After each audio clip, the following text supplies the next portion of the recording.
2026 നിയമസഭാ തെരഞ്ഞെടുപ്പിനുള്ള ഒരുക്കങ്ങളും തദ്ദേശ തെരഞ്ഞെടുപ്പിനോടൊപ്പം മുന്നണികൾ നടത്തുന്നുണ്ട്. ഇത് തദ്ദേശ തെരഞ്ഞെടുപ്പ് ഒരു ഡ്രസ് റിഹേഴ്സൽ എന്ന് തന്നെ പറയാം. രണ്ടിൻ്റെയും പാറ്റേൺ വേറെ വേറെ തരത്തിലാണെങ്കിൽ പോലും ഒരു പൊതു ആയിട്ടുള്ള ഒരു ട്രെൻഡ് മനസ്സിലാക്കാൻ കഴിയും എന്നാണ് മുന്നണികളുടെ കണക്കുകൂട്ടൽ.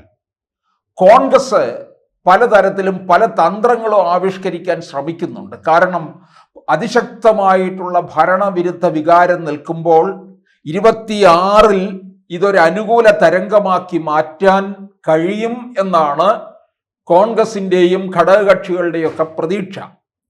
അതിൻ്റെ ഭാഗമായിട്ട് തന്നെ ഇവർ പല ജില്ലകൾ കേന്ദ്രീകരിച്ച് പ്രത്യേക നിരീക്ഷണത്തിൽ നിർത്തിക്കൊണ്ടാണ് പ്രവർത്തനങ്ങൾ നടത്തുന്നത്. പത്തനംതിട്ട ജില്ലയിലെ CPIയുടെ കയ്യിൽ നിന്ന് ഒരു സീറ്റ് പിടിച്ചെടുക്കാനുള്ള ശ്രമം കൂടിയാണ് കോൺഗ്രസ് നടത്തുന്നത്. പത്തനംതിട്ട ജില്ലയിൽ ഇവർക്ക് മുന്നേറ്റം ഉണ്ടാവും കോൺഗ്രസിന്. അത് തീർച്ചയായിട്ടും റാന്നി മണ്ഡലത്തിലും ആറന്മുള മണ്ഡലത്തിലും കോൺഗ്രസിന് നേട്ടം കൊയ്യാൻ കഴിയും. അതുപോലെ തന്നെ അടൂർ പ്രകാശിനെ കോന്നിയിൽ കൊണ്ടുവന്ന് നിർത്തിയാൽ അത് തിരിച്ചു പിടിക്കാൻ കഴിയും. 5 മണ്ഡലങ്ങളാണ് പത്തനംതിട്ട ജില്ലയിൽ ഉള്ളത്. അതിൽ 4 മണ്ഡലങ്ങൾ കോൺഗ്രസിന്റെ തിരിച്ചു പിടിക്കാൻ കഴിയും.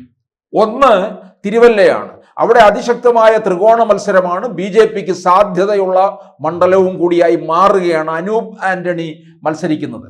ഇപ്പോൾ പത്തനംതിട്ട ജില്ലയിലുള്ള 5 സീറ്റിൽ 5ഇടത്തും LDF തന്നെയാണ്.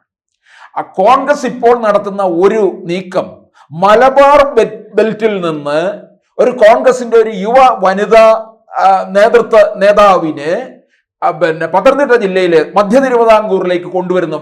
പത്തനംതിട്ട ജില്ലയിലെ അടൂർ മണ്ഡലത്തിലേക്ക് കൊണ്ടുവരികയാണ്. അതായത് അടൂർ മണ്ഡലം 1991 മുതൽ 2011 വരെ അത് കോൺഗ്രസിന്റെ കയ്യിലാണ് ഇരുന്നത്. തിരുവഞ്ചൂർ രാധാകൃഷ്ണനാണ് അത് പ്രതിനിധീകരിച്ചിരുന്നത്. ആ മണ്ഡലം സംവരണ മണ്ഡലമായതോടുകൂടി തിരുവഞ്ചൂർ രാധാകൃഷ്ണൻ കോട്ടയത്തേക്ക് പോയി. അങ്ങനെ കോട്ടയം തൻ്റെ തട്ടകമാക്കി മാറ്റി. കോട്ടയത്ത് VN വാസവൻ തിരുവഞ്ചൂരിനെ ഭയന്നാണ് ഏറ്റുമാനൂരിലേക്ക് പോയത്. ഇവിടെ ഇപ്പോൾ അടൂർ മണ്ഡലത്തിൽ ചിറ്റയം ഗോപകുമാറാണ്. ഈ രമ്യ ഹരിദാസിനെയാണ് മലബാർ ബെൽറ്റിൽ നിന്ന് ഇങ്ങോട്ടേക്ക് കൊണ്ടുവരുന്നത്, അടൂർ മണ്ഡലത്തിലേക്ക്, സംവരണ മണ്ഡലത്തിലേക്ക്. നമുക്കറിയാം രമ്യ ഹരിദാസ് 2019 പൊതു തെരഞ്ഞെടുപ്പില് ആലത്തൂർ മണ്ഡലത്തിൽ നിന്ന് CPMന്റെ അധികായനായിട്ടുള്ള PK ബിജുവിനെയാണ് 1.5 ലക്ഷത്തിലധികം വോട്ടിന്റെ ഭൂരിപക്ഷത്തിൽ പരാജയപ്പെടുത്തി പാട്ടും പാടി പാർലമെന്റിലെത്തിയ രമ്യ ഹരിദാസ് പക്ഷെ 2024 ഒരു കേരളത്തിൽ ഒരു കോൺഗ്രസ് UDF തരംഗം ഉണ്ടായിട്ട് പോലും ആ വിജയം ആവർത്തിക്കാൻ കഴിയാതെ പോയി. അത് വിജയം ആവർത്തിക്കാൻ കഴിയാതെ പോയതിന്റെ കാരണക്കാർ എന്ന് പറയുന്നത് കോൺഗ്രസ്സുകാർ തന്നെയാണ് എന്നുള്ളതാണ്. ഈ പരിമിതികൾ നിറഞ്ഞ ഒരു കുടുംബ പശ്ചാത്തലത്തിൽ നിന്നാണ് രമ്യ ഹരിദാസ് വരുന്നത്.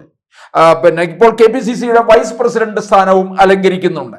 അങ്ങനെയുള്ള ഈ രമ്യ ഹരിദാസിനെ ഈ 2024 അവിടെ ആലത്തൂർ തന്നെ വീണ്ടും മത്സരിക്കുമ്പോൾ അവിടെ നമ്മുടെ മന്ത്രി രാധാകൃഷ്ണനാണ് പരാജയപ്പെടുത്തിയത്.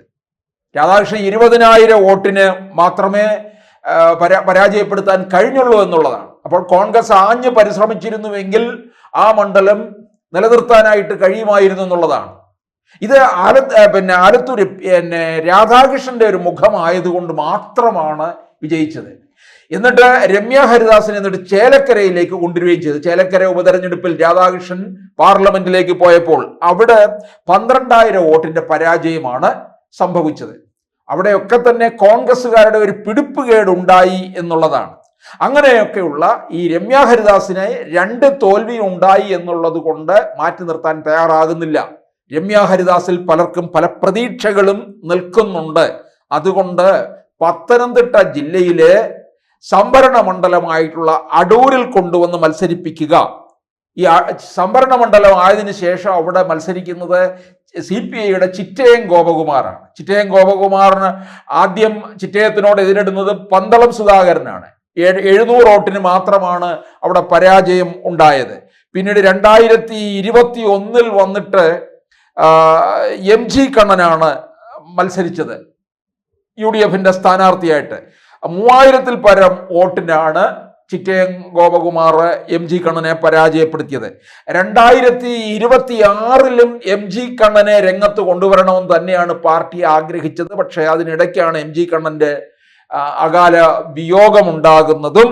അപ്പോൾ ചിറ്റയം ഗോപകുമാർ വീണ്ടും മത്സരിക്കാൻ ഇറങ്ങുമ്പോൾ അവിടെ രമ്യ ഹരിദാസിനെ കൊണ്ടുവരികയും രമ്യ ഹരിദാസിലൂടെ ഈ മണ്ഡലം തിരിച്ചു പിടിക്കാനായിട്ടാണ് പാർട്ടി ശ്രമിക്കുന്നത്. കാരണം ചിറ്റയം ഗോപകുമാറിൽ നിന്ന് മണ്ഡലത്തിന് വേണ്ടത്ര ഉയർച്ച ഉണ്ടായിട്ടില്ല എന്നാണ് പലരും കണക്ക് കൂട്ടുന്നത്.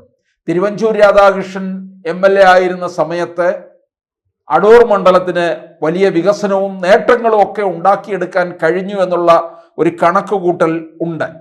അത് മാറ്റി ജനവികാരം മനസ്സിലെടുത്തുകൊണ്ട് തന്നെയാണ് രമ്യ ഹരിദാസിനെ കോൺഗ്രസ് അടൂർ മണ്ഡലത്തിലേക്ക് മത്സരിപ്പിക്കാൻ തീർച്ചപ്പെടുത്തിയിരിക്കുന്നത്. അതിൻ്റെ ഭാഗമായിട്ടാണ് ഈ ശബരിമലയുടെ വിശ്വാസ സംരക്ഷണ യാത്രയുടെ ഭാഗമായിട്ട് പന്തളത്ത് നടന്ന ആ സമ്മേളനത്തിൽ ഈ രമ്യ ഹരിദാസിനെ പങ്കെടുപ്പിക്കുകയും അവിടെ രമ്യ ഹരിദാസിന് ജനങ്ങളുടെ ഇടയിൽ നിന്ന് വലിയ ആവേശകരമായ സ്വീകരണമൊക്കെയാണ് ലഭിച്ചത്. ഇത് ഒരു അനുകൂല ഘടകമായിട്ട്, അനുകൂല സാഹചര്യമായിട്ടാണ് UDF കാണുന്നത്. അങ്ങനെ വരികയാണെന്നുണ്ടെങ്കിൽ അവിടെ അതിശക്തമായ ഒരു മത്സരത്തിലേക്ക് പോകും. ചിറ്റയം ഗോപകുമാർ തന്നെയായിരിക്കും തുടരുന്നത് എന്നാണ് അറിയുന്നത്. CPM-നെ പോലെ തന്നെ 2 ടേൺ എന്നുള്ളത് CPIക്ക് ഒരുപക്ഷെ ബാധകമല്ല എന്നാണ് തോന്നുന്നത്. അങ്ങനെയാണെന്നുണ്ടെങ്കിൽ ചിറ്റയം ഗോപകുമാറും അതുപോലെ UDFന്റെ സ്ഥാനാർത്ഥിയായിട്ട് രമ്യ ഹരിദാസുമാണ്. BJP അവിടെ നിർണായക നീക്കം നടത്തുന്നുണ്ട്, നിർണായക സ്ഥാനവും അവർക്കുണ്ടെന്നുള്ളതാണ്. എന്തായാലും മലബാർ ബെൽറ്റിൽ നിന്നാണ് മാറി വരുന്ന രമ്യ ഹരിദാസ് മധ്യ തിരുവിതാംകൂറിലേക്കാണ് വരുന്നത്. അവിടെ കോൺഗ്രസിന്റെ എന്തായാലും അവിടെ വേരോട്ടമുള്ള ഒരിടമാണ് അടൂർ മണ്ഡലം. പ്രത്യേകിച്ച് തിരുവഞ്ചൂർ ഉണ്ടാക്കിയെടുത്തിട്ടുള്ള ഒരു ഇമേജ് ഉണ്ട് അടൂരിന്. അത് തിരിച്ചു പിടിക്കാനായിട്ട് കഴിഞ്ഞാൽ അത് രമ്യ ഹരിദാസിന്റെ ഒരു വലിയ വിജയമായിട്ട് കാണാൻ കഴിയുമെന്നുള്ളതാണ്. കാരണം തുടക്കത്തിൽ തന്നെ 1.5 ലക്ഷത്തിലധികം വോട്ടിന്റെ ഭൂരിപക്ഷത്തിലാണ് PK ബിജുവിനെ പരാജയപ്പെടുത്തിയത്.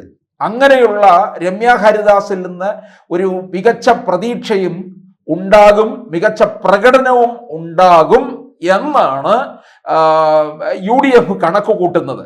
അതുകൊണ്ട് തന്നെയാണ് കോൺഗ്രസ് രമ്യ ഹരിദാസിനെ അടൂർ മണ്ഡലത്തിൽ കൊണ്ടുവന്ന് നിർത്തി മത്സരിപ്പിക്കുന്നത്. അപ്പൊ എന്തായാലും കോൺഗ്രസ് ഇങ്ങനെ ഓരോ മണ്ഡലങ്ങളും പ്രത്യേകമായിട്ട് കണക്കുകൂട്ടി സ്ഥാനാർത്ഥി നിർണയത്തിൽ യാതൊരു പാകപ്പിഴകളും വരുത്താതിരിക്കാനുള്ള ശ്രമമാണ് കൈക്കൊണ്ടിരിക്കുന്നത്. അത് അവർക്ക് ഭരണത്തിലേക്ക് അടുക്കാനുള്ള സാധ്യതയാണ് വർദ്ധിപ്പിക്കുന്നത്.